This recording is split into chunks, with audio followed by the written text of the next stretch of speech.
Olá papai e mamãe, bem-vindo ao canal da Mamaline. E para você que está chegando agora, não conhece o canal? Então esse canal aqui, ele é voltado para entregar a você conteúdos que te ajudem na sua paternidade e na sua maternidade. Hoje a gente vai conversar sobre emoções. Na verdade, a gente já vem conversando, né, sobre essas questões da emoção, dos sentimentos, falamos de amor, de como nos comunicarmos em amor.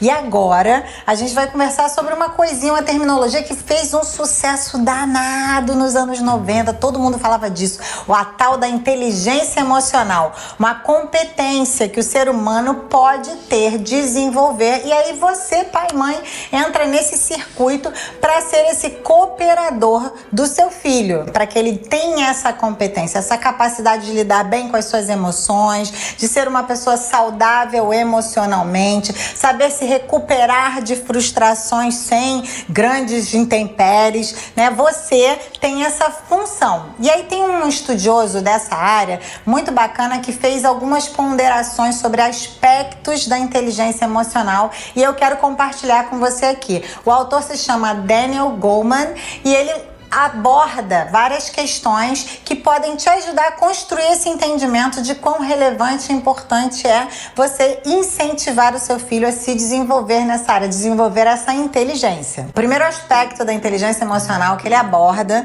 é a questão do autoconhecimento emocional. É a capacidade que a criança tem de reconhecer as suas emoções, né, perceber e lidar com elas de maneira bacana, sem ferir o outro, né, sem explodir com outra pessoa, sem manipular o outro. Então esse é um aspecto que você, pai e mãe, pode ajudar. Como, mama? Me ajuda, me diz. Causo da mama. Tem um filho mais temperamental, né? Mais dramático. Quem tem um monte de filho tem sempre assim, né? Tem sempre um exemplar dentro de casa. Eu tenho um exemplar mais dramático. O que eu sempre fiz foi fazê-lo pensar a respeito da sua reação. Se ela era coerente com o que de fato tinha acontecido, né? Se era justo com as outras pessoas que estavam envolvidas em alguma situação, aquela reação dele. Assim ele vai entendendo que talvez o seu comportamento, a sua reação e essa incapacidade de se perceber foi o que o levou a ter uma atitude que não era muito bacana. Então esse autoconhecimento emocional é fundamental e você, papai e mamãe, tem essa função de ajudá-lo a construir esse conhecimento para que ele aprenda a lidar com as suas emoções de maneira saudável. O segundo aspecto tem a ver com o primeiro, né? Uma vez conhecendo a si mesmo, se percebendo, ele vai perceber que ele precisa ter um autocontrole emocional. Ou seja,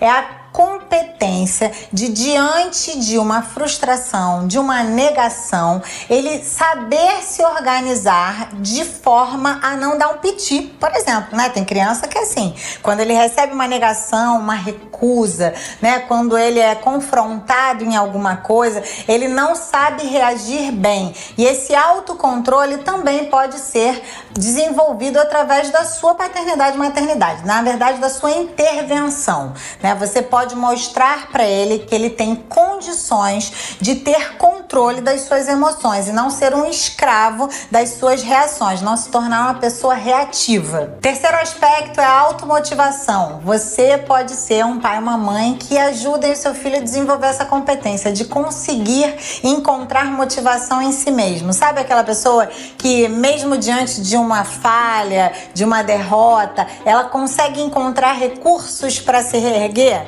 Então, isso pode acontecer dentro de casa. Ao invés da gente focar no problema, a gente pode focar na competência, na capacidade que o filho tem de se reerguer, falar: filho, foi difícil, né? Deu errado, mas olha só como você conseguiu responder bacana. Olha como você conseguiu se posicionar. Você viu que você reagiu bem depois? Tá entendendo como que essa questão da automotivação é fundamental? Todo mundo que tem essa competência normalmente se tornam pessoas melhores, porque eles não se paralisam por causa das dificuldades, né? Eles avançam. E aí eu quero deixar uma dica.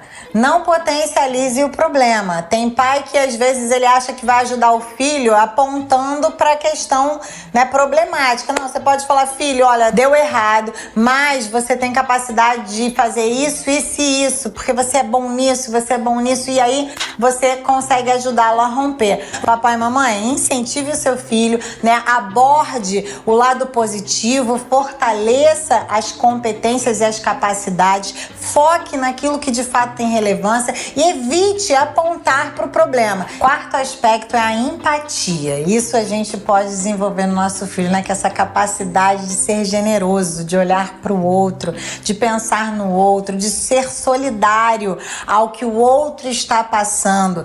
Criança, de modo geral, já tem uma tendência egocêntrica, né? Eles pensam que eles são a bala que matou o Kennedy, a última Coca-Cola gelada do deserto, né? Eles acham que o que está acontecendo com eles é mais importante do que está acontecendo com o outro. Então você, pai e mãe, entra nesse circuito para mostrar para ele que existe algo além dele, né? Você pode pontuar para ele, filho, você tá vendo agora, você tá reclamando disso, mas você já parou para pensar que tem pessoas que passam por isso, isso e isso? Então, na verdade, a sua vida é muito bacana, né? Ao invés de estar aqui reclamando, você podia estar agradecendo. Nós vamos construindo essa capacidade de olhar para além de si. E o quinto aspecto que o autor aborda e que é fundamental é a questão dos relacionamentos interpessoais saudáveis, ou seja, é a competência de fazer amizades, de se relacionar bem nos meios sociais em que convive e ter essa condição de não apenas começar amizades, mas assim, manter esses relacionamentos. E isso, óbvio, o pai e a mãe vão ser bons balizadores e boas interferências. Como? Criança, às vezes, né, se estranha com o amiguinho. E aí você pode, ao invés de ser aquele pai que bate na porta do amiguinho e fala: ei, foi você aí que brigou com meu filho? Não, você pode falar: meu filho, o que você fez para que o seu amigo brigasse com você? Ajudá-lo a pensar, né? Ajudar a perceber que talvez ele tenha que ir lá sim pedir desculpa, né? Talvez ele tenha que ir lá consertar aquilo que ele mesmo estragou, ajudá-lo a pensar além de si mesmo. Lembra que a gente já falou isso num outro aspecto? Você vê que as coisas têm uma continuidade, né? Para que de fato você se torne uma pessoa capaz de ter bons relacionamentos, você vai ter que se desenvolver em todos os outros aspectos. Você está percebendo que todos esses aspectos bacanas da inteligência emocional podem ser construídos através da sua intervenção intencional na vida do seu filho, para que de fato ele se torne uma pessoa que não é apenas aluno nota A no boletim, né? Tem uma inteligência científica, cognitiva, mas é uma pessoa emocionalmente saudável, com uma inteligência emocional lá em cima, através dessa sua ação, né? Dessa sua paternidade e maternidade.